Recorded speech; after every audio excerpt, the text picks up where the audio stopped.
नमस्कार दोस्तों, मैं आप सभी का अपने YouTube चैनल स्पाई ट्यूटोरियल में स्वागत करता हूं। उम्मीद करता हूं आप लोगों की तैयारी बहुत ही अच्छी चल रही होगी।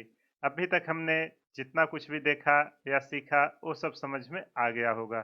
जैसा कि पिछले सेशन में हम लोगों ने डायपोल के रिलेटेड जो भी इम्पोर्टेंट कॉन्सेप्ट से सबको डिस्कस कर लिया था।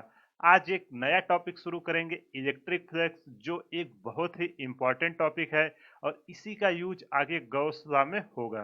तो शांति से 45 से 50 मिनट देखिएगा, सारा डाउट आपका क्लियर हो जाएगा। तो चलिए बिना टाइम वेस्ट किए हुए सेशन स्टार्ट करते हैं।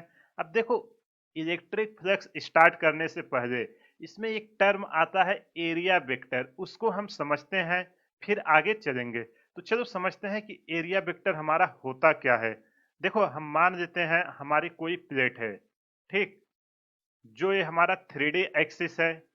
कोई डाउट तो बताना, आराम से धीरे धीरे चीजें समझिए। ये है हमारा एक्स, ये है वाई, ये है हमारा जेड। यहाँ पे एक प्लेट, या हम बोल देते हैं हमारा एक स्क्वायर रखा हुआ है। चलो स्क्वायर एक ले लेते हैं। इस स्क्वायर का डायमेंशंस है ए, इधर भी ए और ए भी ए। जो इसके पॉइंट्स हैं नाम दे देते हैं ए, बी, सी एंड डी। अगर कोई आपसे पूछे कि इस स्क्वायर का एरिया कितना होगा, तो कैसे आप निकालोगे, बताओ मुझे। ये तो आप बोलोगे अरे सर, ये तो एकदम सिंपल एरिया पूछे हो। एरिया इक्वल टू स्क्वायर का दोनों साइड का मल्टीप्लाई कर देंगे, ए इंटू ए आ जाएगा ए स्क्वायर। अभी तक हम लोग जहां भी एरिया की जरूरत होती थी केवल मैग्नीट्यूड से काम चलाते थे, लेकिन अभी हमें क्या चाहिए, एरिया वेक्टर। अब जैसे ही वेक्टर टर्म आया, क्या आपके दिमाग में आया, अच्छा अब हमको डायरेक्शन भी चाहिए। तो डायरेक्शन हमारा कैसे आएगा उसके बारे में हम समझते हैं। एरिया वेक्टर, उसी को हम एरिया वेक्टर बोलते हैं। तो एरिया वेक्टर को हम किससे लिखेंगे, ए वेक्टर से, ठीक। आराम से प्यार से समझिए, देखना एकदम अच्छा, सब कुछ चीजें समझ में आ जाएंगी। अब आप देखो यार, ये जो एरिया है इसको मैंने थोड़ा दिमाग लगाया, A B cross B C लिख सकता हूँ। जो हमारा एरिया वेक्टर है, अगर मैं इसके डायमेंशंस का, ये तो क्रॉस प्रोडक्ट ही है, A B vector cross B C vector. अगर दो वेक्टर का क्रॉस प्रोडक्ट को हम एंगल के फॉर्म में लिखते थे तो कैसे आता था, A vector equal to A B sine theta. यही आता था कि नहीं, यही आता था। और थीटा क्या बताता था, जो साइन थीटा था उसका डायरेक्शन बताता था, यूनिट वेक्टर करके जो आता था। अगर आपको वेक्टर डिटेल में देखना है, जाइए मैथमेटिकल टूल में, मैंने सारी चीजें डिटेल में एक्सप्लेन किया है। अब यहाँ पे देखिए, ए बी की मैग्नीट्यूड कितना है, ए है। बी सी की मैग्नीट्यूड कितना है, ए है। और इनके बीच एंगल, एंगल कहाँ पे बन रहा है, ए, जो इन दोनों के बीच एंगल है, यही है कि नहीं। तो ये हमारा क्या आ जाएगा, एरिया वेक्टर इक्वल टू ए की वैल्यू ए इंटू साइन थीटा की वैल्यू कितनी है, 90 डिग्री। क्रॉस प्रोडक्ट हमने हटाया तो साइन थीटा आया। यहाँ से हमारा ए वेक्टर निकल के आया ए स्क्वायर, और ए वेक्टर क्या है, एरिया। अब इसका डायरेक्शन समझते हैं कि डायरेक्शन किधर आएगा।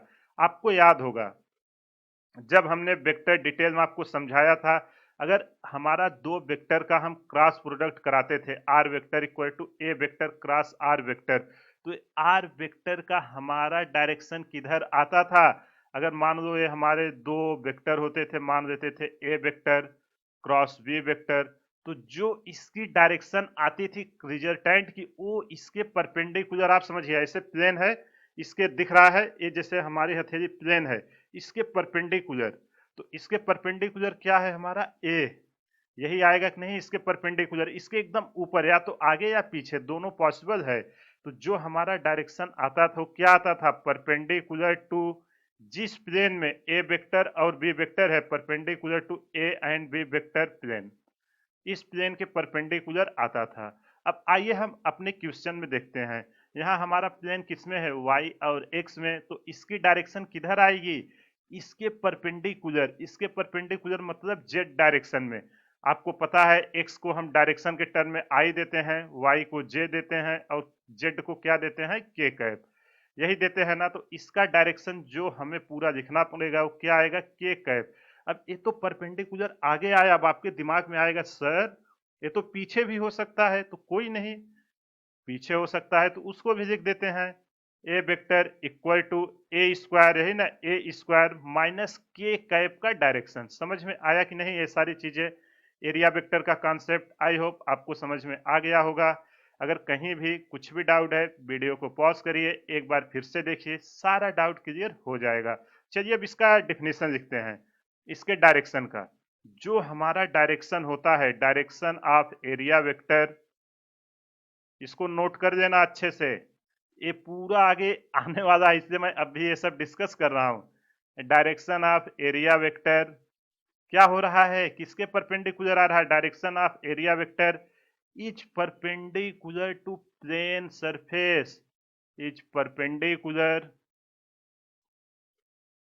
To plane surface. समझ में आया कि नहीं? जो इसका डायरेक्शन आएगा वो सरफेस के परपेंडिकुलर आएगा। यहां तक कुछ भी डाउट है तो बोलो। चलो इस पे कुछ एग्जांपल्स देखते हैं ताकि अंडरस्टैंडिंग अच्छे से क्लियर हो जाए। चलो एक एग्जांपल लेते हैं। 2D के सारे केसेस हो रहे हैं, अभी हम 3D में नहीं जा रहे हैं। ये है हमारा एक, कोई भी हम ले लेते हैं। जो देखो, डायरेक्शन देने के लिए आप फ्री हो, रट्टा मत मारना कि सर आप एक्स दे रहे हो, आप किसी को भी एक्स दे सकते हो। हमारे 3 डायरेक्शन है, आपको पता है, किसी को जो चाहो वो नाम दे दो। अब यहाँ पे आपको क्या बोल रहा है, एक हमारा रेक्टेंगल दिया हुआ है ऐसे, ठीक। इसकी डायरेक्शन कितनी है? ए है, और इसका है बी। ए है बी और ए है आपका ए। या लेंथ है तो लेंथ को हम क्या दे दें? एल दे देते हैं। रेक्टेंगल में यही होता है ना, लेंथ इनटू ब्रेड्थ, तो चलो हम ओ दे देते हैं। अब आप मुझे इसका एरिया वेक्टर बताओ क्या होगा। आप वीडियो को पॉज करिए और खुद से सोचिए। देखो यार, अगर आप नहीं सॉल्व करोगे तो क्वेश्चन एग्जाम में कैसे बनेंगे? एकदम बेसिक चीजें हैं, एरिया वेक्टर बताना है। चलो मैं सॉल्व करता हूं, आइए देखिए क्या होगा। एरिया वेक्टर, ये हमारा वेक्टर क्वांटिटी है, क्या होगा इसका? L into B. हुआ कि नहीं? अब हमें इसकी डायरेक्शन चाहिए, इसकी डायरेक्शन किधर आएगी? ये हमारा प्लेन हुआ कि नहीं? हमारा प्लेन तो यही हुआ, देखो जिसको मैं हैशटैग कर रहा हूं, ये हमारा प्लेन हुआ। जो हमारा डायरेक्शन आएगा इस सरफेस के परपेंडिकुलर, तो इसके परपेंडिकुलर हमारा क्या होगा? या तो इधर आएगा एरिया वेक्टर का डायरेक्शन, या इधर नीचे आएगा, दोनों हमारा सही है। और ये किस डायरेक्शन में जा रहा है? ये हमारा जे कैप में जा रहा है, और नीचे माइनस जे कैप में, इसके परपेंडिकुलर। तो जो हमारा एरिया वेक्टर आएगा वो एल बी क्या निकल के आएगा? या तो हमारा प्लस जे कैप की डायरेक्शन में, या एल बी, और या तो हमारा एल बी माइनस जे की डायरेक्शन में। बताओ यहां तक अगर कुछ भी डाउट है? दोनों सही है, कोई गलत नहीं है। अब एक एग्जांपल और देते हैं, मैं चाहूंगा कि इसको आप खुद से करो, ठीक। फिर से 3 कोऑर्डिनेट। आइडिया आ रहा है कि नहीं एरिया वेक्टर क्या है? एरिया के साथ हमें उसका डायरेक्शन बताना है। क्यों? क्योंकि वेक्टर हमारा डायरेक्शन होता है। यहाँ पे हमारा एक क्या है? सर्कुलर प्लेट में रख दे रहा हूं, एक सर्कुलर प्लेट है। एक मिनट, इसका और अच्छे से डायग्राम बनाते हैं ताकि सर्कुलर की तरह लगे ना, नहीं तो अभी। ये है हमारी एक सर्कुलर प्लेट जिसका रेडियस है आर, यहाँ पे लिख देता हूँ सर्कुलर है, ठीक। और ये सब पता है ना, 2D शेप है, सर्कल, ट्रायंगल, रेक्टेंगल, स्क्वायर। अब आप मुझे बताओ, ये एक्स वाई, तो इधर क्या बचेगा हमारा? चलो इधर मैं जेड ले लेता हूं, एक बार जेड को ऊपर कर देते हैं। देखो तीनों बार मैंने वैल्यू घुमाई है ताकि आपको कुछ भी दिमाग में ना रहे कि कोई फिक्स। आप तीनों डायरेक्शन को आप फ्री हो कुछ भी नाम देने के लिए। अब आपको बताना है कि इसका एरिया वेक्टर। चलो वीडियो को पॉज करिए और सॉल्व करिए। देखो यार, अगर क्वेश्चन में पार्टिसिपेट नहीं करोगे तो आप एग्जाम में कैसे कर पाओगे, इसलिए क्वेश्चन सॉल्व करिए। तो चलो एरिया निकालते हैं, पहले एरिया निकालते हैं। सर्कल का एरिया क्या होता है? पाई आर स्क्वायर। यहां तक तो हमें कोई प्रॉब्लम नहीं आया। अब ये वेक्टर है सर, इसका डायरेक्शन, तो कोई नहीं, हमें डायरेक्शन चाहिए तो इसको हम हैशटैग करते हैं। ये हुआ हमारा सरफेस। इस सरफेस के परपेंडिकुलर ये सरफेस है, तो इसका परपेंडिकुलर किधर आएगा? इधर कहीं आएगा कि नहीं? इसका परपेंडिकुलर इधर या इधर, दोनों हमारा सही है। और किस डायरेक्शन में जा रहा है? इधर जे डायरेक्शन में हमारा के कैप है, और नीचे आएंगे तो माइनस के कैप। यही होगा कि नहीं? तो जो हमारा एरिया वेक्टर आएगा या तो एक के कैप पॉजिटिव की डायरेक्शन में और पाई R square minus K cap की डायरेक्शन में, दोनों सही है। 2D में आप कुछ भी लिखना, दोनों हमारा सही है। और 2D हमारा क्या होता है, यहां मैं नोट करके लिख रहा हूं, जो 2D है उसको हम बोलते हैं ओपन सरफेस। तो जो एरिया वेक्टर है हमारा 2D सरफेस के लिए, 2D सरफेस हमारे क्या बोले जाते हैं, एरिया वेक्टर 2D सरफेस के लिए। 2D सरफेस हमारा क्या है, 2D सरफेस हमारा ओपन सरफेस है। इस केस में हमारे दोनों डायरेक्शन सही है, चाहे आप पॉजिटिव साइड लो चाहे आप निगेटिव, मतलब चाहे फॉरवर्ड साइड लो चाहे बैक साइड। ऐसे केस में हमारा both direction are correct. 2D में कोई लोचा नहीं, हमारी मर्जी हम जिधर चाहेंगे, बोथ डायरेक्शन आर करेक्ट, हमारी मर्जी हम जिधर चाहेंगे उधर डायरेक्शन लेंगे, एकदम फ्री हैं, कोई रोक टोक नहीं, जिधर आपकी मर्जी करे उधर डायरेक्शन ले लेने का, बस परपेंडिकुलर होना चाहिए। यहां तक कुछ भी इशू हो तो बोलो। अब चलो 3D के बारे में डिस्कस करते हैं, 3D के बारे में एरिया वेक्टर।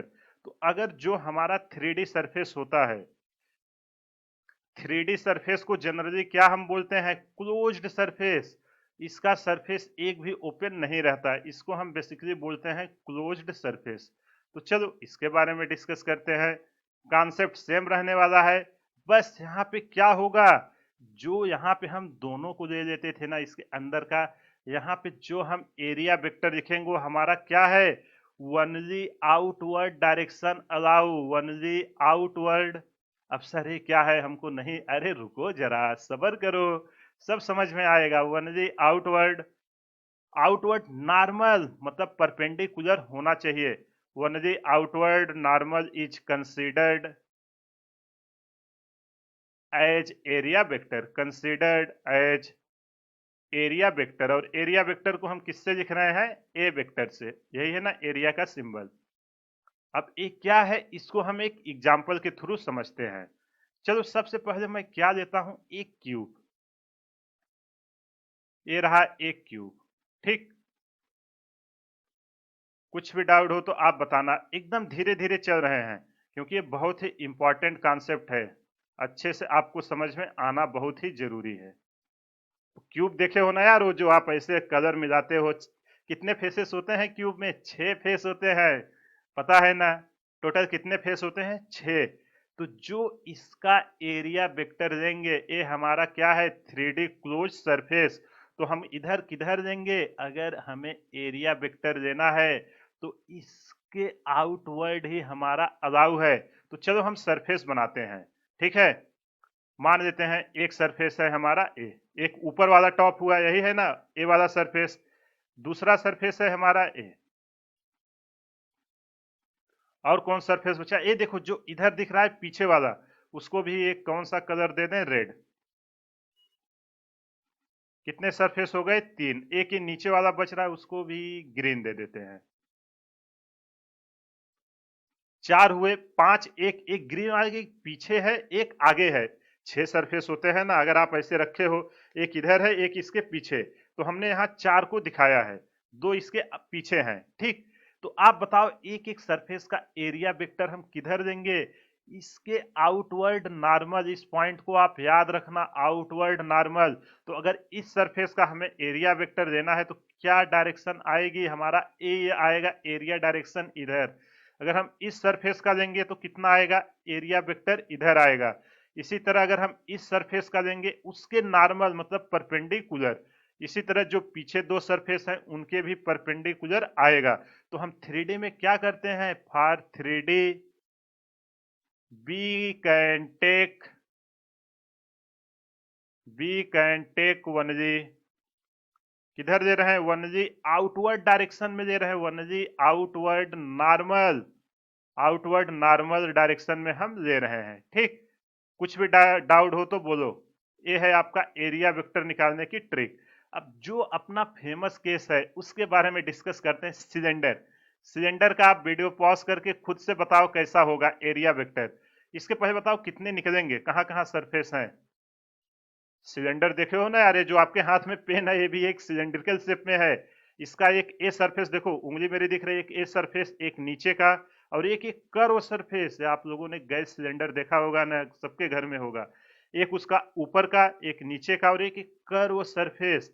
तो हमारे एरिया वेक्टर कितने आएंगे अगर इस सरफेस पे? एक हुआ हमारा ये ऊपर का, ये हुआ नीचे का, और ये सब जो कर्व सरफेस है, देखो मैंने स्ट्रेट लाइन दिखाया है क्योंकि ये 2D में ऐसे कर्व है। आपके हाथ में पेन है ना, पेन लेके बैठे हो, देखो पेन को ऐसे, ये सरफेस को दिख रहा है कैमरे में, ये हमारा कर्व सरफेस है।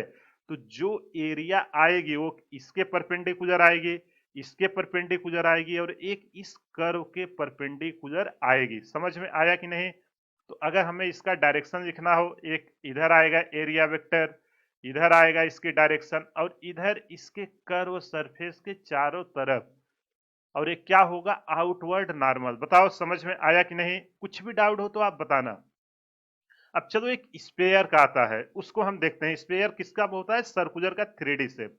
तो चलो सर्कल के बारे में हम डिस्कस करते हैं। मान लेते हैं ये है हमारा कोई सर्कुलर, ठीक। यहाँ पे हमें एरिया वेक्टर लिखना है, इसके अंदर एक बार ऐसा बना दे रहा हूं। तो आप बताओ जो एरिया वेक्टर हम लिखेंगे, ये सर्कुलर का ही मिला के क्या है? एक स्पेयर है। अभी स्पेयर के बारे में हम डिटेल में सारी चीजें डिस्कस करेंगे।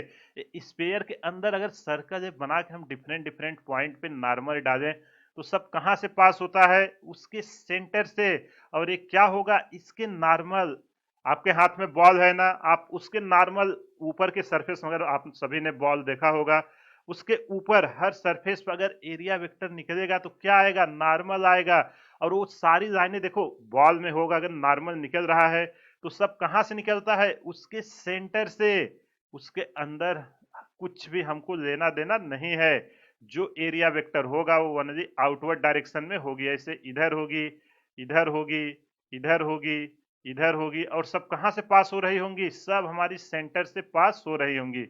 समझ में आया कि नहीं?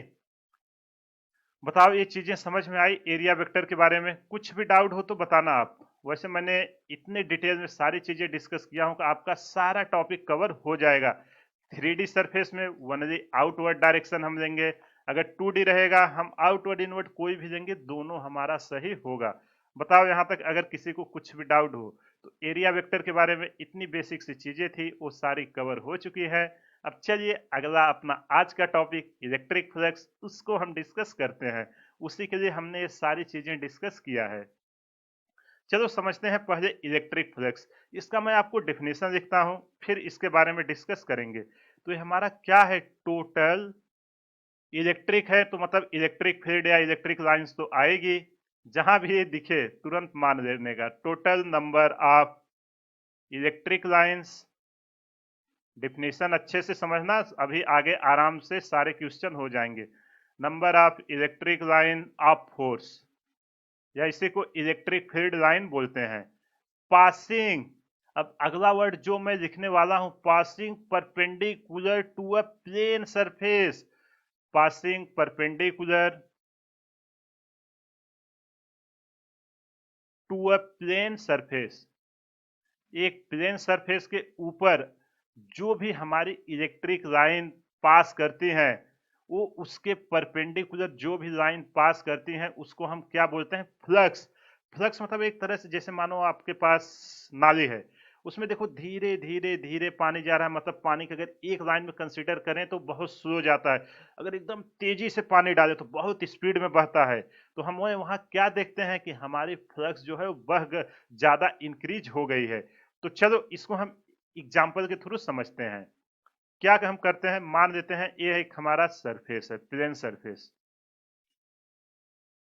अच्छे से समझना, बेसिक कॉन्सेप्ट है आज का, एकदम फाउंडेशन बिल्डिंग, ताकि आपको सारा कॉन्सेप्ट समझ में आ जाए।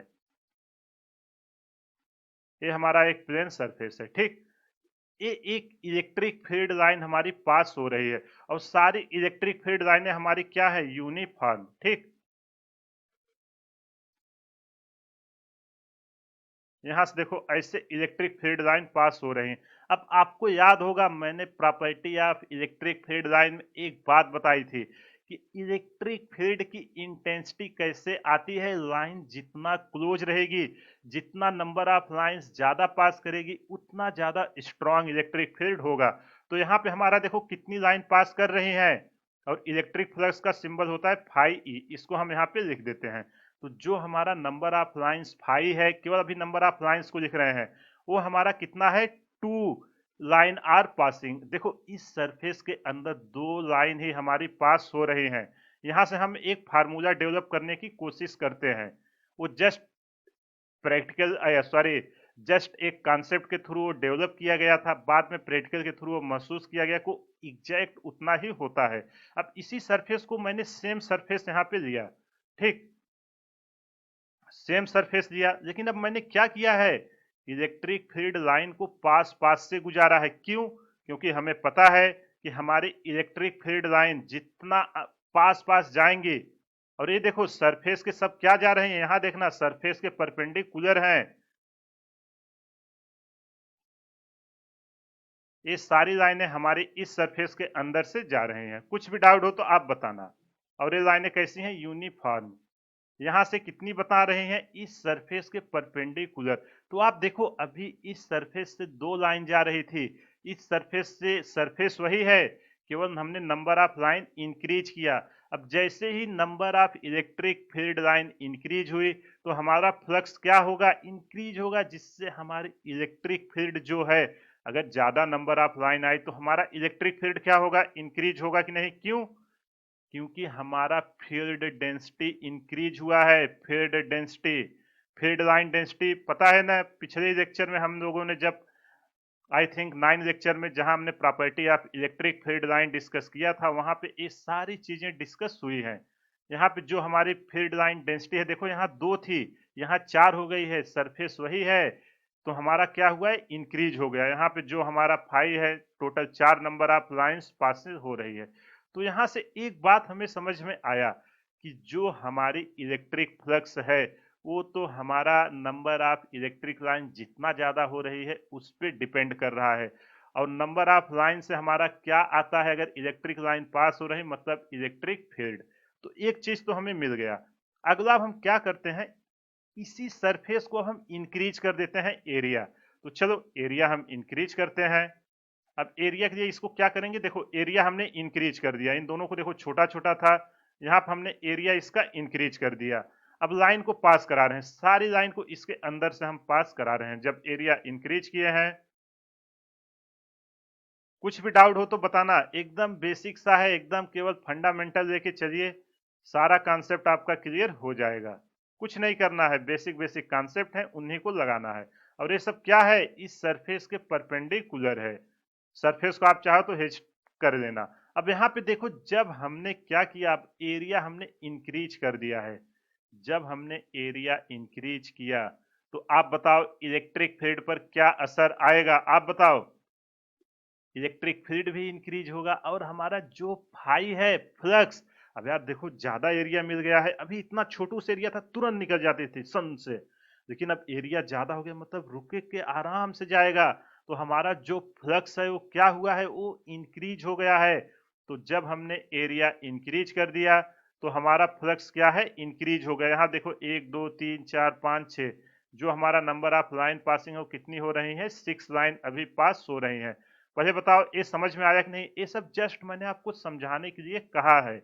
अब इन सब को एनालिसिस करके यहाँ से एक बात समझ में आई, सो बी कैन से, तो यहाँ से हम क्या कह सकते हैं कि जो हमारा फ्लक्स है, जो हमारा इलेक्ट्रिक फ्लक्स है, ये तो एक हमारा डायरेक्ट इलेक्ट्रिक फील्ड पे डिपेंड कर रहा है, और किस पे डिपेंड कर रहा है, डायरेक्टली ये हमारा एरिया पर डिपेंड कर रहा है। तो यहाँ से जब इसको हम निकाले गए तो हमारा प्रोपोर्शनलिटी कांस्टेंट यहाँ हमारा आएगा फाई ई, जिसकी वैल्यू 1 ले लेते हैं क्योंकि प्रोपोर्शनलिटी कांस्टेंट एक आएगा। तो यहाँ से निकल के आया ई वेक्टर डॉट ए वेक्टर, क्यों? क्योंकि दोनों एरिया है, दोनों वेक्टर क्वांटिटी है, दोनों वेक्टर क्वांटिटी को हमें स्केलर बनाना है तो हम क्या लेंगे, उनका डॉट प्रोडक्ट।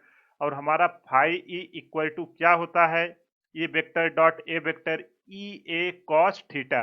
पहले बताओ यहाँ तक कुछ भी डाउट है, अभी हम कॉस थीटा एंगल आगे डिस्कस करेंगे। और ये फार्मूला हमारा कब है, जब हमारा यूनिफॉर्म इलेक्ट्रिक फील्ड है उस समय ही ये डेवलप है। यहाँ पे देखो इलेक्ट्रिक फील्ड लाइन ही थी ई ई, ये भी थी हमारी ई, ठीक। जो है हमारी यूनिफॉर्म इलेक्ट्रिक फील्ड में, तभी ये हमारा वैलिड होगा। बताओ, यहाँ पे कुछ भी डाउट है? तो यहाँ पे हमें एक चीज और पता चला, जो हमारा फ्लक्स है, flux will also depend on angle. देखो ना, cos थीटा आया है। अब चलो ये भी हम देखते हैं, ये थीटा हमारा है क्या, एक बार इसके बारे में डिस्कस करते हैं। फिर इस पे क्वेश्चन करेंगे कि हमें कौन सा एंगल लेना है, सरफेस का लेना है कि हमें इलेक्ट्रिक का लेना है, तो उसको हम समझते हैं। कुछ नहीं, फिर से हम लेके आते हैं अपना प्लेन सरफेस जो हमने अभी किया था, और इसके बारे में एनालिसिस करेंगे। समझ में आ रहा है कि नहीं? देखिए, एकदम आराम से समझिए, देखो बहुत ही मजा आएगा। सारी चीजें आपको समझ में आएंगी, ऐसा एक भी नहीं कि जो ना समझ में आए। तो यहाँ पे देखो, हमारा जो इलेक्ट्रिक फील्ड की लाइन है, वो अभी हमारा ऐसे जा रही है। ठीक, ये है हमारा इलेक्ट्रिक फील्ड वेक्टर। अब आप मुझे बताओ, इसका फ्लक्स आपको लिखना है, तो आप कैसे लिखोगे? तो हमारा एरिया क्या है, परपेंडिकुलर सरफेस के एरिया है। तो इसके बारे में हम देखते हैं। तो जो हमारा एरिया आएगा वो क्या होगा, इसके परपेंडिकुलर वेक्टर होगा कि नहीं? जो हमारा नॉर्मल एरिया आएगा, एरिया वेक्टर इसके परपेंडिकुलर। और यहाँ से ये एंगल कितना बनाया है, मान लेते हैं यहाँ से एंगल है हमारा थीटा। बताओ, कुछ भी डाउट? अब चलो, यहाँ से ई के हमारे कितने कंपोनेंट आएंगे? देखो, ई के अगर हम रिजॉल्व करेंगे, इधर तो हमारा आएगा इस डायरेक्शन में, क्या आएगा, जहां से एंगल बना रहा है इधर आएगा ई कॉस थीटा, इसके परपेंडिकुलर आएगा ई साइन थीटा। आप वीडियो को पॉज करिए और सोचिए कि कौन सा हम लेंगे फ्लक्स लिखने के लिए, ई कॉस थीटा, ई या ई साइन थीटा। इन तीनों में से हमारा कौन सा है जो परपेंडिकुलर एरिया के डायरेक्शन में रिप्रेजेंट कर रहा है? तो यहाँ से एक इम्पॉर्टेंट कॉन्सेप्ट निकल के आया कि जो हमारा इलेक्ट्रिक फील्ड की लाइन है वो एरिया वेक्टर के डायरेक्शन में होना चाहिए। समझ में आया कि नहीं? तो यहाँ से जो हमारा फाई ई की वैल्यू आएगा, वो हमारी क्या निकल के आएगी, ई ए कॉस थीटा। अब यहाँ से आपको पता चला हमारा एंगल कहाँ है। जो हमारा एंगल है वो इलेक्ट्रिक फील्ड और एरिया वेक्टर के बीच का एंगल है, जो हमारा थीटा है। यहाँ पे मैं लिख देता हूँ। देखो, एग्जाम में अगर इधर से दिया रहेगा ना, अभी मैं इस पे क्वेश्चन कराऊंगा, देखना आप लोग गलत करोगे। Angle between E vector and A vector. A vector क्या है, हमारा एरिया वेक्टर। बताओ पहले, यहाँ तक कुछ भी डाउट हो किसी को? एक मिनट, पेन फंस रही है। एरिया वेक्टर, यहाँ तक कुछ भी डाउट हो तो बोलो। और इसी को हम क्या लिखते हैं, phi E equal to E vector dot A vector. ये हमारी क्या है, स्केलर क्वांटिटी है। इलेक्ट्रिक फ्लक्स स्केलर है, डायरेक्शन की जरूरत नहीं होती। और ये हमारी तभी वैलिड है जब हमारी इलेक्ट्रिक फील्ड यूनिफॉर्म या कांस्टेंट हो। यहाँ पे लिख देता हूँ, इलेक्ट्रिक फील्ड कांस्टेंट इस पूरे सरफेस पर कांस्टेंट। इसको नोट करके लिख लेना, कांस्टेंट होल सरफेस। ऐसा नहीं कि कहीं चेंज हो रहा है और कहीं बदल रहा है, तो पूरा मतलब ही बदल जाएगा। ठीक, यहाँ तक आई होप आपको समझ में आ गया होगा। अब हमने एक नया टर्म लाया है, जैसे ही कोई नया टर्म आता है तो सबसे पहले उसके बारे में क्या लिखा जाता है, उसका क्या है, मैग्नीट्यूड वेक्टर है या स्केलर क्वांटिटी। तो ए है हमारी electric flux, it is a scalar quantity. अगर हमारी स्केलर है कोई इशू नहीं, मल्टीपल का पूछेगा तो हम क्या करेंगे, छोटा छोटा लेके ऐड कर देंगे, डायरेक्शन की हमको लोचा ही नहीं। अब दूसरा, इसकी एसआई यूनिट लिखते हैं। एसआई यूनिट बताओ क्या होगा, फाई ई इक्वल टू हमारा क्या है, ई vector dot E vector. E vector की यूनिट क्या होती थी, न्यूटन पर कूलाम, यही होती थी ना, न्यूटन पर कूलाम। और एरिया की यूनिट क्या होगी, एरिया की यूनिट होगी मीटर स्क्वायर। अगर आपसे इसका डायमेंशन पूछे तो चलो, ये आपके लिए होमवर्क है। इसका डायमेंशन अगर आप एग्जाम के लिए सीरियस हो तो कमेंट बॉक्स में बताना, ताकि मुझे पता चले कि कितने स्टूडेंट एग्जाम की सीरियस तैयारी कर रहे हैं। आई होप आपको ये समझ में आ गया होगा। अगर कहीं भी कुछ भी डाउट है, वीडियो को पॉज करिए, एक बार फिर से देखिए, सारा डाउट आपका क्लियर हो जाएगा। चलो, अब इस पे कुछ एग्जांपल्स करते हैं कि कैसे हम इलेक्ट्रिक फ्लक्स निकालेंगे। ठीक है, तो चलो, एक है हमारा सरफेस है, प्लेन सरफेस, जहां से हमारी इलेक्ट्रिक फील्ड लाइनें पास हो रही हैं। एक मिनट, इसको हम स्क्वायर बनाते हैं। ठीक, ये कुछ रेक्टेंगल टाइप का बन गया। स्क्वायर में सभी डायमेंशंस बराबर होते हैं ना। ये हमारा एक स्क्वायर है, सब डायमेंशंस हमारे क्या हैं, बराबर हैं, ए। अब यहाँ पे हमसे क्या पूछ रहा है कि आपको इसका इलेक्ट्रिक फ्लक्स बताना है। यहाँ से इलेक्ट्रिक फील्ड लाइन देखो हमारी ई, यहाँ से ई, सब यही है, ठीक। तो आपसे बोल रहा है कि इलेक्ट्रिक फ्लक्स आप बताइए कितना होगा। वीडियो को पॉज करिए और खुद से सोचिए कि क्या होगा। ये हमारा प्लेन सरफेस है। आई होप आपने सोच लिया होगा और कर भी लिया होगा। चलो मैं सॉल्व करता हूं और देखते हैं। अब आप ध्यान से देखो, अगर ये हमारी कांस्टेंट इलेक्ट्रिक फील्ड लाइन है तो इस सरफेस के एरिया वेक्टर हमारा किधर आएगा। एरिया वेक्टर का डायमेंशन, एरिया वेक्टर हमेशा क्या है, इस सरफेस के परपेंडिकुलर। ये सरफेस है, देखो मेरा हथेली दिख रही है, इसके परपेंडिकुलर यही आएगा। तो चलो इसके परपेंडिकुलर मैं एरिया वेक्टर लिखता हूं। जो हमारा एरिया वेक्टर आएगा वो इस सरफेस के परपेंडिकुलर आएगा। तो यहां से मैं फाई ई इक्वल टू क्या, ई वेक्टर डॉट ए वेक्टर। अब ए इंटू कॉस थीटा। अब इनके बीच एंगल कितना है, ए है हमारा इलेक्ट्रिक फ्लक्स ई, और एरिया वेक्टर भी इसी डायरेक्शन में है। देखो ना, एरिया वेक्टर इसी डायरेक्शन में हमारा क्या है, एरिया वेक्टर। एरिया वेक्टर, तो इनके बीच जो एंगल आया है थीटा, वो है हमारा कितना, 0।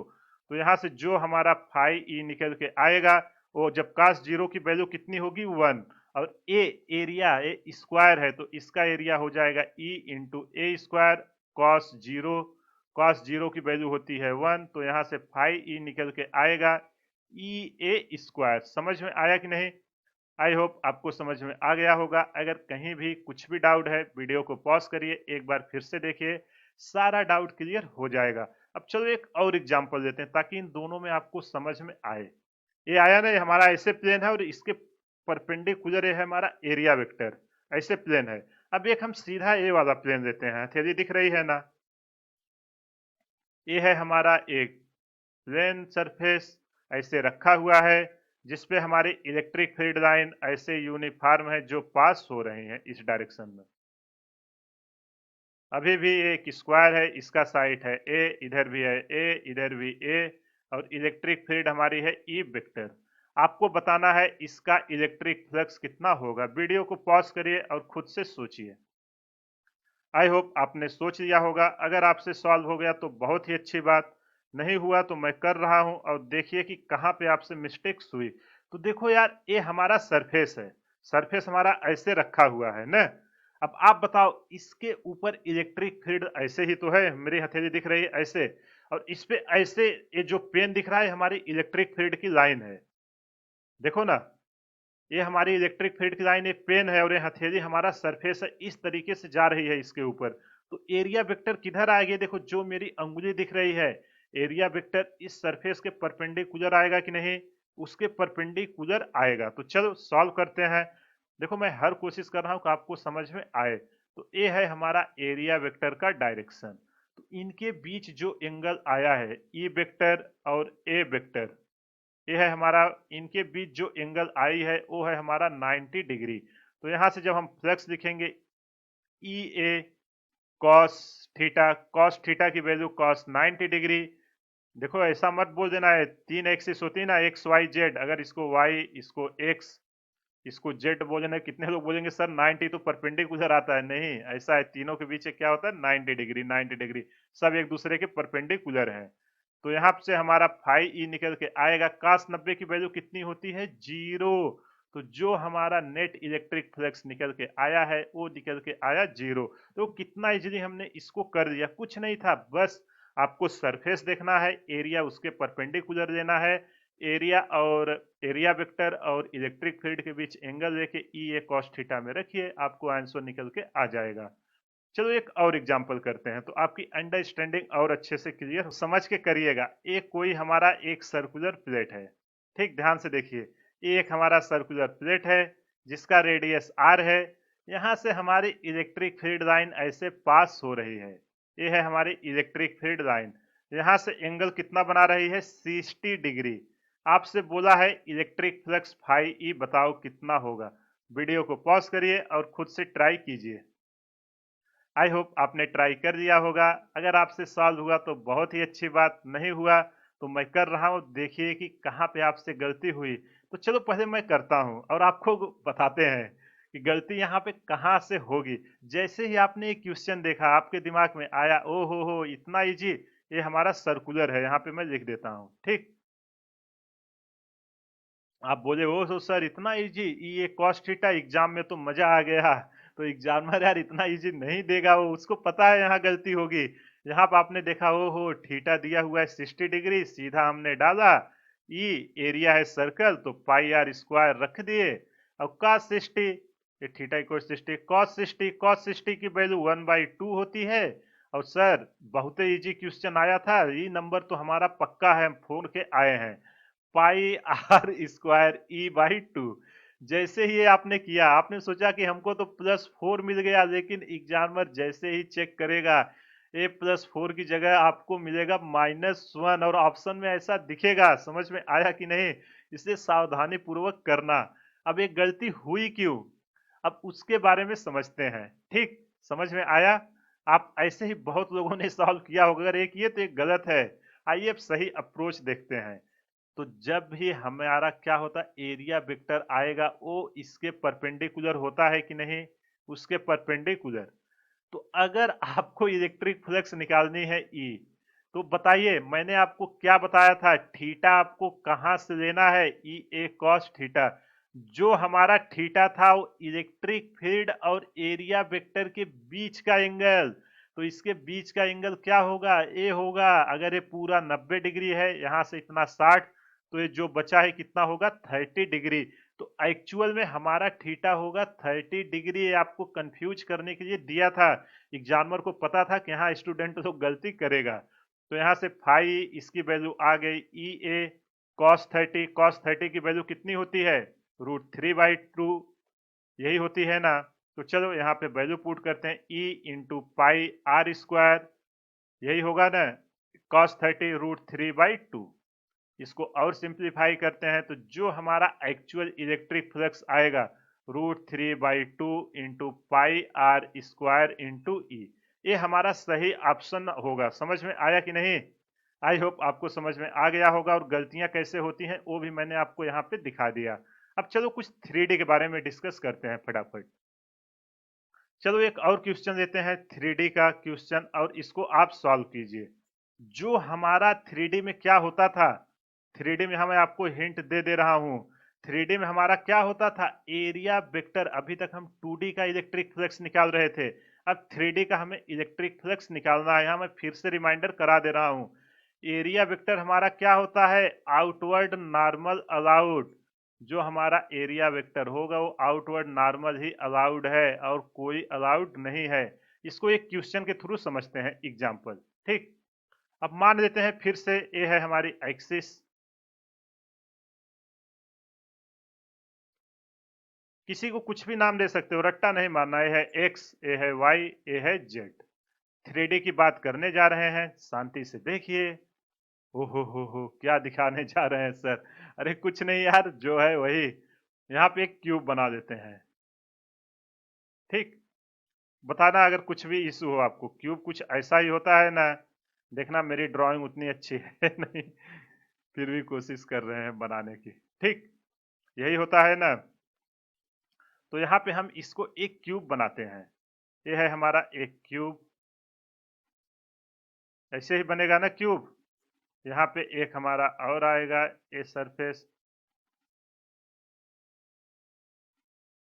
ये हमारा क्यूब रेडी हो गया। चलो अब आपसे क्या पूछ रहा है, यहाँ पे इलेक्ट्रिक फील्ड लाइन हमको दी हुई है। ऐसे इलेक्ट्रिक फील्ड लाइन इस डायरेक्शन में हमारी जा रही है, ई इक्वल टू किस डायरेक्शन में जा रही है, आई कैप के डायरेक्शन में। हाँ मैं डायरेक्शन लिख दे रहा हूँ। आपसे बोल रहा है कि find electric flux. Video pause करिए, चालू करना शुरू कीजिए। फाइंड इलेक्ट्रिक फ्लक्स को हम किससे लिख रहे हैं, फाई ई से। थ्रो ईच फेस, हर फेस से बताना है। क्यूब के कितने फेस होते हैं? सर ये हमसे तो ना पूछो। अरे ना यार, तुमसे ही पूछेंगे ना स्टूडेंट। तो क्यूब आप सभी ने देखा होगा, 6 फेस होते हैं, लेकिन गिन लेना। फाइव ईच फोर्स कितने, एक मिनट, क्या हमें निकालना है? Find electric flux through each face. तो हर फेस के थ्रू हमारा कितना इलेक्ट्रिक फ्लक्स जा रहा है। तो कितने हमारे हैं टोटल फेस? 1 2 3 4 5 6 यही होंगे ना। मैं यहाँ पे एक बार नाम दे देता हूँ सबका। 1 2 3 4 5 एंड 6। ठीक। और आपको क्या बताना है इसके बाद? ये पहला पार्ट बताना है। दूसरा पार्ट बताना है कि total flux, flux through whole cube, flux through whole cube, इस पूरे फ्लक्स के थ्रू कितना, इस इलेक्ट्रिक फील्ड के थ्रू इस पे टोटल कितना फ्लक्स होगा, फ्लक्स थ्रू होल क्यूब। चलो वीडियो को पॉज करिए और सॉल्व करना शुरू कीजिए। आई होप आपने सॉल्व कर दिया होगा। अगर आपसे सॉल्व हुआ तो बहुत ही अच्छी बात, नहीं हुआ तो मैं कर रहा हूं। और देखिए कि कहाँ पे आपसे गलती हुई। इसको नाम देते हैं 1, इसको 2, इसको इसको क्या दे दें 3, इसको 4। 5 क्या है? ये इसके पीछे है और 6 क्या है? इसके नीचे है। समझ में आया कि नहीं? तो चलो एक एक करके हम बनाते हैं। पहले हम एक पे वो करते हैं, इसका एरिया वेक्टर बताओ। इस फेस का एरिया वेक्टर किधर आएगा? इसके perpendicular only outward normal allowed 3D में। ऐसे ही हम 2D का करते हैं। ये है हमारा, सॉरी, ये हमारा सेकंड फेस। सेकंड फेस के लिए और क्यूब की डायमेंशन अगर हमारी यूनिट क्यूब है, ये हम देना, सॉरी, इसका डायरेक्शन है ए और ए, तीनों का इक्वल साइड दिया हुआ है। तो इसका हमारा कितना आएगा एरिया वेक्टर? ए इसके नॉर्मल। इसी तरह हम तीसरे का लेते हैं, कलर चेंज करते हैं ताकि समझ में आए। इसके परपेंडिकुलर एरिया वेक्टर। इसी तरह अगर हम इधर करें, कौन सा कलर ले लें? नहीं यूज किया हूं मैंने, रेड ले लें? नहीं, रेड तो उधर यूज हो चुका है, ब्लैक ले लेते हैं इसको। ये है हमारा फोर्थ, यही है ना हमारा फोर्थ, है कि नहीं? आप बताओ। और ऐसे ही इसके पीछे और इधर 6 अब और 5, इसके परपेंडिकुलर हमारा आया है एरिया वेक्टर। तो चलो हम एक एक करके हर फेस पर निकालते हैं। अच्छे से समझना। पहले हम फेस नंबर 1 पे बात करते हैं। फेस 1 पे आप बताओ क्या होगा इलेक्ट्रिक फ्लक्स? फाई 1 ई ए कॉस थीटा, ई ए कॉस थीटा, यही होगा ना, ई ए कॉस थीटा। तो हमारा यहाँ पे बताओ एरिया इस फेस का, ए लेंथ है ए और ए है ए, तो ये तो ए स्क्वायर हो जाएगा। थीटा समझते हैं। यहाँ पे देखो इलेक्ट्रिक फील्ड इस डायरेक्शन में है और एरिया वेक्टर किधर है? इस डायरेक्शन में। तो इनके बीच जो एंगल बना है थीटा, दोनों के बीच कितना है? 180 डिग्री। तो चलो यहाँ पे वैल्यू पुट करते हैं। फाई वन हमारा निकल के आएगा E into A square into cos 180 degree. Cos 180 degree की वैल्यू -1, तो ये हमारा निकल के आएगा minus E A square. Face 1 की बात हमने कर लिया। अब चलो फेस 2 के बारे में बात करते हैं। फेस 2 किधर है? फेज 2 यहाँ पे है। देखो यहाँ पे आपका इलेक्ट्रिक फील्ड का डायरेक्शन तो इधर है आई डायरेक्शन में, और एरिया वेक्टर आपकी किधर है? जे डायरेक्शन में। तो पहले हम थीटा निकाल देते हैं। इधर है हमारी ई और इधर है हमारा ए। इनके बीच एंगल कितना है? 90 डिग्री। तो जो हमारा फाई 2 निकल के आएगा ई ए कॉस 90 डिग्री। जैसे ही कॉस 90 डिग्री आया, ये हमारा क्या हो जाएगा इलेक्ट्रिक फ्लक्स? ये तो जीरो हो गया। अब चलो इसी तरह फेज 3 की बात करते हैं। फेज 3 पे देखते हैं क्या हो रहा है। फेज 3 पे क्या हो रहा है? कुछ नहीं, एरिया और इलेक्ट्रिक का डायरेक्शन देखो। एरिया वेक्टर तो हमारा इस डायरेक्शन में है, ये है हमारा एरिया वेक्टर और ये है हमारा इलेक्ट्रिक फील्ड। इनके बीच एंगल कितना है? 90 डिग्री। तो यहाँ भी थीटा इक्वल टू 90 डिग्री है। तो जो हमारा फाई 3 निकल के आएगा, मतलब इलेक्ट्रिक फ्लक्स, ये भी कितना निकल के आएगा? जीरो। इसी तरह 4 का निकालते हैं। अब 4 का ये हमारा सरफेस है। देखो इलेक्ट्रिक फील्ड और एरिया वेक्टर हमारे सेम डायरेक्शन में है। कलर चेंज करते हैं, लिखते हैं फेस 4। समझ में आया कि नहीं? अब फेस 5 6 में डायरेक्ट लिखूंगा। फेस 4 के बारे में लिखते हैं। क्या होगा फेस 4 के बारे में? देखो इलेक्ट्रिक फील्ड भी हमारी इसी डायरेक्शन में है, ये है हमारा फेस 4। और एरिया भी इसी डायरेक्शन में है ना? एरिया भी इसी डायरेक्शन में। तो इनके बीच जो थीटा है वो कितना हुआ? 0 डिग्री। तो जो हमारा फाई 4 निकल के आया है ई ए कॉस 0 डिग्री। कॉस 0 डिग्री की वैल्यू 1 होती है। तो यहाँ पे जब हम वैल्यू पुट करेंगे, ई एरिया हमारा कितना होगा? ए स्क्वायर। समझ में आया कि नहीं? और इसी तरह फेस 5 एंड फेस 6 दोनों को मैं साथ में लिख रहा हूं, क्यों? क्योंकि दोनों परपेंडिकुलर हैं, फेस 5 एंड 6। यहाँ पे थीटा इक्वल टू हमारा है 90 डिग्री, तो हमारा जो फ्लक्स निकल के आएगा वो निकल के आएगा 0। तो जो हमसे इंडिविजुअल फेस पर पूछा था, देखो कितना इजीली हमने फ्लक्स निकाल लिया। कुछ नहीं यार, इलेक्ट्रिक फील्ड देखो, एरिया वेक्टर देखो, और एरिया वेक्टर सरफेस के हमेशा परपेंडिकुलर आएगा या नॉर्मल आएगा, उनके बीच एंगल देखो और निकाल लो। यही हमको यहाँ पे करना है, ठीक। अब चलो, पहला पार्ट तो हमने कर दिया, अब इसका दूसरा पार्ट देखते हैं। दूसरा पार्ट क्या है? हमें टोटल इलेक्ट्रिक फ्लक्स चाहिए 5 नेट इस क्यूब के थ्रू। 5 नेट किस पे चाहिए? क्यूब पे। तो हम क्या करेंगे? ऐड कर देंगे 5 1 plus 5 2 dash dash dash, total कितने सरफेस हैं? 5 6। तो जब सबको हम ऐड करेंगे, देखो पहले है minus E A square plus zero plus E A square, ये पॉजिटिव आया है ना 5 4 प्लस जीरो। जब यहाँ से हम फाई नेट निकालेंगे तो फाई नेट हमारा कितना आएगा? नेट इलेक्ट्रिक फ्लक्स हमारा इस क्यूब से कितना आया? 0। ये आया हमारा 0। इसके बारे में एक इंपॉर्टेंट पॉइंट यहाँ पे लिखते हैं। जब भी ऐसा केस रहे, यहीं पे लिख देता हूं नोट करके, नोट, अगर हमारे किसी सरफेस से, क्लोज सरफेस है, इलेक्ट्रिक फील्ड पास हो रही है और उसके अंदर कोई भी चार्ज नहीं रखा है, तो हमारा इलेक्ट्रिक जो नेट इलेक्ट्रिक फ्लक्स आएगा वो कितना आएगा? 0। तो यहाँ पे मैं लिख दे रहा हूं फ्लक्स। देखा ना कैसे फ्लक्स, वो आपने मैथमेटिकल प्रूफ के साथ भी मैंने दिखा दिया। Flux throw closed surface, flux throw close surface क्या हो रहा है? विदाउट चार्ज, इस सरफेस के अंदर कोई भी चार्ज नहीं रखा है, नहीं तो इलेक्ट्रिक फोर्स वो अलग प्रोड्यूस, सॉरी, इलेक्ट्रिक फील्ड अलग प्रोड्यूस करेगा। उसके बारे में हम नेक्स्ट चैप्टर में देखेंगे। विदाउट एनी चार्ज, तो हमारा नेट इलेक्ट्रिक फ्लक्स क्या आएगा? Without any charge equal to 0। कब? उसके अंदर कोई भी चार्ज नहीं होना चाहिए। समझ में आया कि नहीं? आई होप आपको ये समझ में आ गया होगा। चलो इसके बारे में एक और एग्जांपल देखते हैं। अब इसको देखते हैं अच्छे से। यहाँ पे क्या हो रहा है? अभी मैं एक क्या कर रहा हूं, एक सिलेंडर देते हैं। डायरेक्शन आप फ्री हो, किसी को भी दे सकते हो। इधर मैं एक्स वाई, इधर जेड। अब मैं क्या कर रहा हूं, एक हमारा सिलेंडर है, ठीक, 3D शेप है, सिलेंडर है, सिलेंडर है, पता नहीं कर्व सरफेस है, इसका टॉप और बॉटम पोर्शन है। यहाँ पे हमारी इलेक्ट्रिक फील्ड लाइन इसी डायरेक्शन में जा रही है।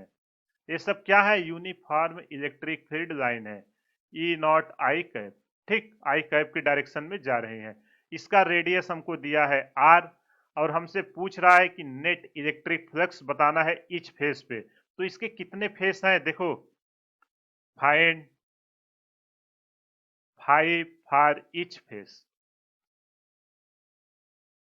तो आप बताओ इसके कितने फेस हैं? एक है हमारा टॉप, एक है मान लेते हैं बॉटम, एक कर्व सरफेस जो आपके हाथ में पेन है। तो इन सब का पहले हम एरिया वेक्टर लिखते हैं। तो हमें क्या क्या चाहिए? 5 1 5 2, और क्या चाहिए? ये जो कर्व सरफेस है फाई कर्व, ये 3 हमसे पूछ रहा है। तो अगर इसको मैं नाम दे दूं 1, इसको 2, और ये हमारा है कर्व सरफेस। तो जो 1 के लिए है, इसके लिए एरिया वेक्टर क्या आएगा? इस सरफेस के परपेंडिकुलर, मतलब नॉर्मल। और जो ये हमारा सेकंड है, इसके लिए भी एरिया वेक्टर क्या आएगा? हमारा परपेंडिकुलर ए। और ये सरफेस के चारों तरफ एरिया वेक्टर है, क्या आएगा? ए आगे। देखो, दो मत समझना, ये कर्व सरफेस है, किधर भी लोगे तो एरिया वेक्टर ए इसके परपेंडिकुलर ही आएगा। बताओ यहां तक समझ में आया कि नहीं? आई होप आपको आ गया होगा। चलो हम फाई 1 निकालते हैं। फाई 1 के बारे में डिस्कस करते हैं। उसके पहले हमारा फाई 1 क्या होगा? ई ए कॉस थीटा। चलो एरिया देखते हैं। एरिया हमारा क्या होगा? एरिया हमारा जो सरफेस से निकल रहा है, केवल उसी सरफेस को लेना है। इस बात को आप याद रखना, जो ये सरफेस हमारी निकल रही है, तो इस सरफेस से जो निकल रही है क्या है? सर्कुलर है। अब आइए थीटा के बारे में देखते हैं। इधर है हमारा ई और इधर है हमारा ए। इनके बीच एंगल कितना है? एंगल है हमारा 180 डिग्री। तो यहां से जब हमारा फाई 1 निकल के आएगा, फाई 1 हमारा कितना होगा? ई एरिया हमारा जिस सरफेस से जा रहा है केवल उतना ही लेना है एरिया। इस बात को याद रखना। यहाँ भी देखो जिस सरफेस से जा रहा था केवल हमने उतना ही एरिया लिया था।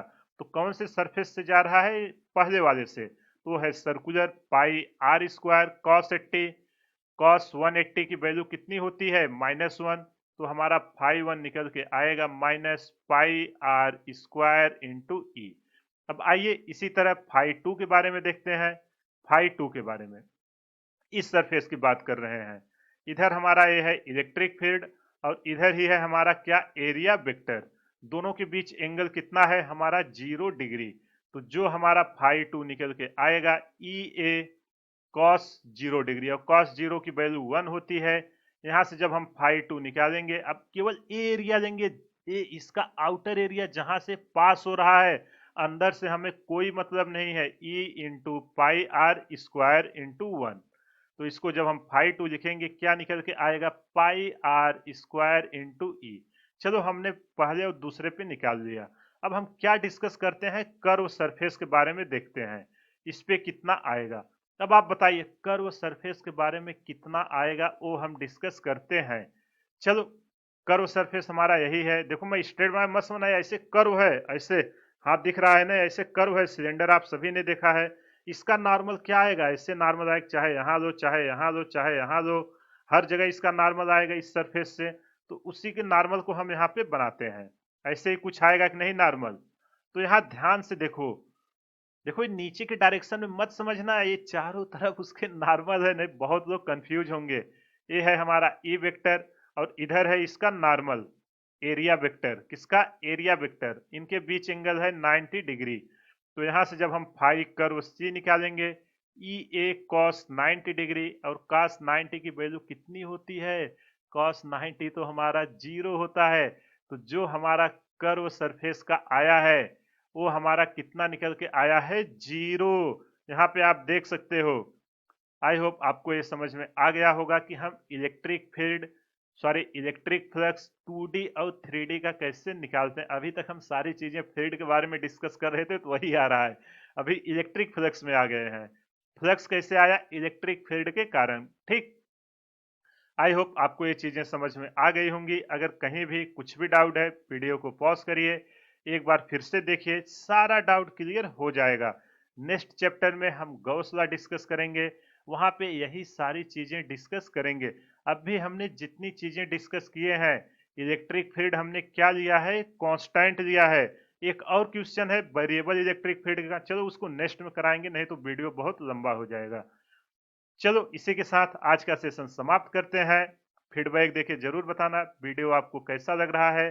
अगर आपको कहीं भी कुछ भी डाउट है, आप वीडियो के कमेंट में डालिए, या दूसरा प्लेटफॉर्म टेलीग्राम है जिसका लिंक मैं हर वीडियो के डिस्क्रिप्शन में देता हूं, आप वहां से ज्वाइन कर लीजिए। वहां पे मैं हर दिन कुछ क्वेश्चन पोस्ट करता हूं। इसके अलावा जो कुछ है मैं डिस्कस कर रहा हूँ, नोट्स भी वीडियो खत्म होने के बाद मैं वहां पे शेयर करता हूं। तो इसको डाउनलोड करके आप अपना खुद का नोट्स बना सकते हो। और अगर आप फिजिक्स हमारे चैनल से स्टडी कर रहे हैं, बेफिक्र होकर पूरा देखिए, डेफिनेटली आपकी एक अच्छी रैंक आ जाएगी। मैं आपको गारंटी दे रहा हूँ, फिजिक्स में आपका एक भी क्वेश्चन नहीं रुकेगा।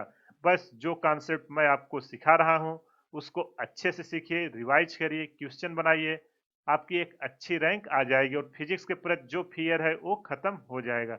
चलो आज का सेशन यहीं पे समाप्त करते हैं। मिलते हैं अगले सेशन में एक नए टॉपिक के साथ। गॉस लॉ बहुत ही इंटरेस्टिंग टॉपिक है, इसको रिवाइज करके आना। तब तक ज्यादा से ज्यादा क्वेश्चन प्रैक्टिस करें, रिवाइज करें, हमारे चैनल को ज्यादा से ज्यादा शेयर करें, सब्सक्राइब करें व लाइक करें। Thank you.